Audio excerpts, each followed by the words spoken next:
Hello everyone, how's everyone doing? My name is Damien and this is my channel. As everyone knows, I'm not the best PvE player in the game, but I decided to make this video on how you, a PvP player like me, can access to the DLC weapons without buying them. I'm gonna say this just once. If you wanna support Kurtzpel and you want to play the new weapon when it comes out right away without needing to farm it, I would say just buy it. The time that it takes farming, you could be playing with it. So that's it. Otherwise, here goes the video.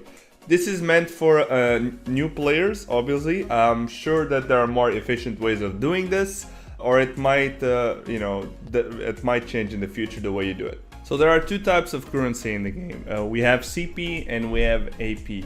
As you know, CP normally can stack it up. CP is used as a currency that we use all the time. AP you gotta stack whenever something comes out, whenever something is available. So for example, when a new weapon comes out, a new DLC that you can farm up, kind of like if you go to info and then affinity info over here on Lime Serenity, you can see I don't have it unlocked and it's at 0 because I haven't played in my second account for the longest time since Hammer came out. So even though I farmed a lot of AP before it came out, it's still unavailable. But CP wise, if I had the 60k, they would be already ready on the 60k CP part.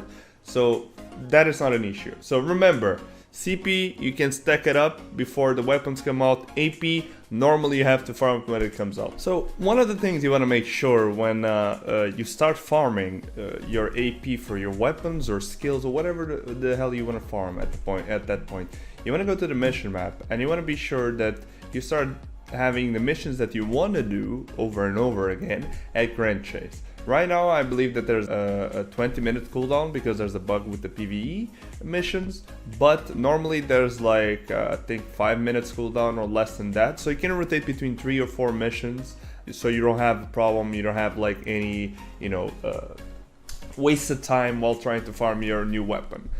So for example, you can see here I have a lot of easy missions. Those obviously will have to get leveled up. In order to progress with those missions, basically all you have to do is every time you win a certain mission, so for example if I did attack the Black Fang, it would increase and would go from easy to normal, normal to hard, and hard to very hard, and finally we would have Grand Chase like the ones I have here in the end. These missions are what you want to do. These are the ones that you want to go for, right?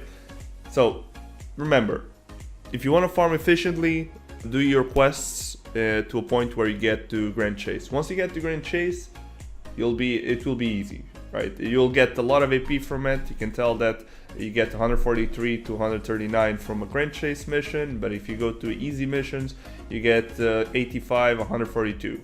It's a big difference, even though you guys might not think it is. If you have boosters on top of it, which you can buy for a month, or you can, if you got from the events, or if you do it during the weekend when sometimes they do events, you'll see that the boost that you get from each mission around 1 minute to 2 minutes or so, you'll see that it's super fast. You'll farm the weapon super fast. So now that you understand that you have to farm your missions up to Grand Chase so it can be the most efficient possible, there are several types of bosses we have in this game right now. Some of the bosses are static, or like bosses that you can't knock back around and stuff, and then other bosses were more mobile. The ones we want to go for are normally the ones that are static, because those ones are very easy to break, because they normally don't run around. They're very easy to aim at. So those are the ones you want to go for. For example, you want to go for Wandering Beast.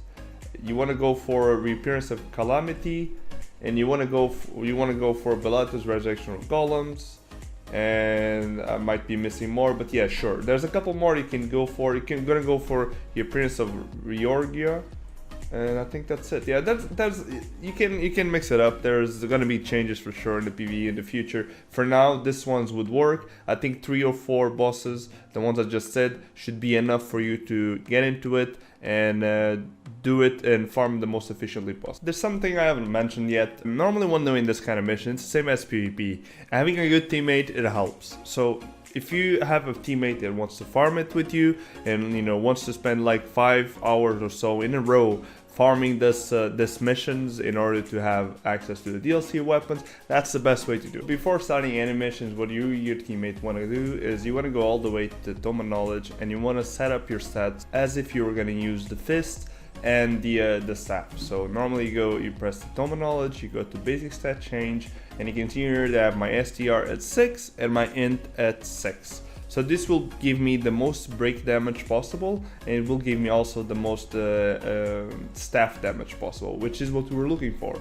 So after breaking our enemies, we want to do as much damage as possible so we can end it as fast as we can. So in this case, I'm going to choose a mission. The mission I would choose would be one of the easiest ones, which is Blueprints of Georgia. You can click them, request. In this case, it's only hard, but this is only to show you guys how to do it. It becomes a bit harder as higher as it goes, but this is just an example how it's gonna work. So you guys can kind of see what kind of strategy should go for when fighting this boss or any other boss. So in the case of this boss, what you want to do first thing is you want to kind of get hit, so to the point where you get your ult back. So normally this boss spits fire, so you can just stand on the fire and that will be the easiest way to get damage from it. Or you can just take damage from it and you'll get the ult easily. Once you get the ult, it will be very easy to break it. You just have to be careful because obviously part of getting the ult is you lose a lot of HP. So once he's broken, you can just switch to flame wheel, kind of like my teammate is doing and I'm doing, and do as many flame wheels as you can before the boss gets out of the break. In this case, you can do the rotation like I'm doing and run out of stamina, or you can do exactly like Miho was doing and switch to the mana ray. The timing you did there was perfect. This is the best example of a clean run that you can do. This is basically what you want to do in every mission you do when farming AP. This is perfect. This is exactly what we needed. First try, best teammate, let's go. So that's just the simplest way to farm AP and CP without going into much detail about other stuff you could be adding. Like I said, you can get boosters, you can get other stuff that might give you an advantage while doing this. Do remember that if you somehow die during the mission, the level of the mission will go down. So normally what you want to do is you want to quit before you die or before you lose that mission, so it doesn't go back down. That's one way to do it. So I hope this video was helpful to you guys. This is basically how I did it. Like I said, this is most likely it's not the most efficient way of doing it, but this is the way I do it. And that was enough for me to get my weapons. I bought the hammer, but I did farm the DS all the way when it came out. So, you know, that is how I did it. So I hope you guys enjoyed the video. I'll see you guys on the next one. Remember, I stream almost every day. You guys can check the link on the outro. You can check below in the description. And I'll see you guys on stream. Goodbye. Have a nice one.